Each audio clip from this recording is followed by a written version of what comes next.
50-50 investor. তো ইস্টবেঙ্গলের investor নিয়ে আজকে আমরা জানতে পারলাম মিডিয়া মারফত। নতুন কিছুই নয়, যে জিনিসটা আমি বেশ কয়েকবার আলোচনা করেছিলাম।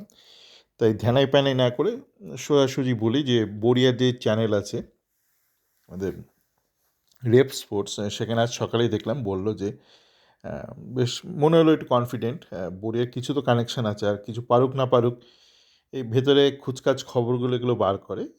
আজকাল সাংবাদিকতা মানে এটাই দাঁড়িয়েছে, খোঁচরগিরি। এর বেশি এদের পক্ষে কিছু সম্ভব নয়, কোনো বিশ্লেষণ সম্ভব নয়। তো যাকে এরা বলল যে ইমামি মোটামুটি ইনভেস্টার হিসেবে থাকবে, কিন্তু গত বছর যেমন ইস্টবেঙ্গলের যে টোটাল বাজেট ছিল সেটা বেশ অনেকটা ইমামি দিয়েছিল, পুরোটা ইমামি দেয়নি। ওই জুপিটার ওয়াগনস ক্লাব থেকে আরও এটা ওটা করে কিছু করেছিল।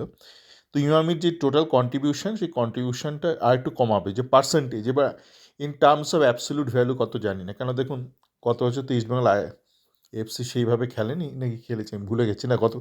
তো এই বছর এফসি খেলতে হবে, এফসি চ্যাম্পিয়ন্স লিগ 2 এর কোয়ালিফায়ার খেলতে হবে। তো টোটাল বাজেট তো একটু বাড়ার কথা সেক্ষেত্রে।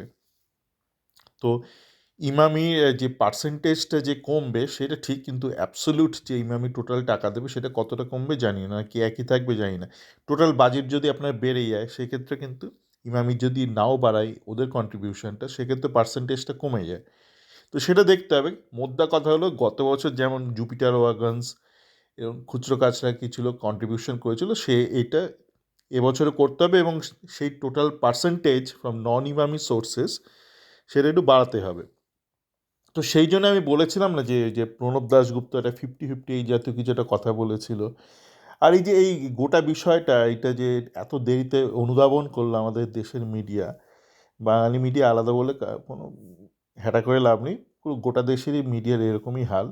এটা কিন্তু নতুন কিছু নয়। দেখুন গত বছর যখন গোটা সিজনটা চলছিল, মানে আগের সিজনে, তখন কিন্তু আমরা বারবার শুনতে পাচ্ছিলাম যে ইমামি হয়তো আস্তে আস্তে ওদের কন্ট্রিবিউশনটা কমাতে থাকবে। সেটা খুব স্বাভাবিক, মানে চিরকাল তো ওদের পক্ষে, দেখুন আগের সরকারে যারা ছিল তাদের একটা ফুটবলের প্রতি একটা আলাদা একটা টান ছিল, এবং তাদের জোড়াজুড়িতেই যখন আর কেউ এগিয়ে আসেনি ইমামি এসেছিল। কিন্তু ইমামির পক্ষে হয়তো চিরকাল 100% কন্ট্রিবিউট করাটা সম্ভব নয়। ঠিক আছে, এই যে ওরা কন্টিনিউ করছে এটাই বড় ব্যাপার। মানে ওদের যে ধরে বেঁধে এতদিন রাজি করিয়েছিল এই খারাপ সময়, সেটাও যথেষ্ট, মানে যারা আগে ছিল সরকারে।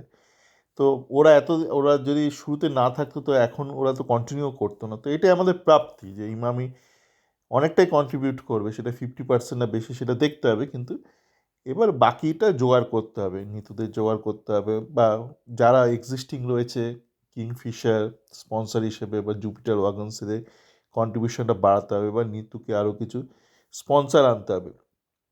তো এটাই কথা, এটা নতুন কিছু নয়। আমি একাধিকবার আলোচনা করেছি, কোনো গোপন সূত্র নেই আমার।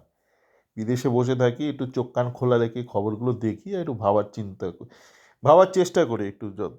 ভুল ভ্রান্তি আমার যে হয় না তা নয়, ভুল হতেই পারে, কিন্তু একটু স্বচ্ছভাবে, একটু মানে স্বাধীনভাবে, একটু কান্নিক না খেয়ে ভাবার চেষ্টা করি। সেই জন্যই যেগুলো এগুলো আগে আলোচনা করেছিলাম একাধিকবার, আমার চ্যাট ফোরামে তো একাধিকবার এই নিয়ে আলোচনা হয়েছে, নতুন কিছু নয়। এই যে খবরটা এতদিনে এরা রিয়ালাইজ করলো, এটা নতুন কিছু নয়, অনেক আগে আলোচনা হয়েছে। এখন ব্যাপারটা এদের একটু লেট রিয়ালাইজেশন হয়েছে। ঠিক আছে, হতেই পারে লেট রিয়ালাইজেশন। সকলে ভালো থাকবেন।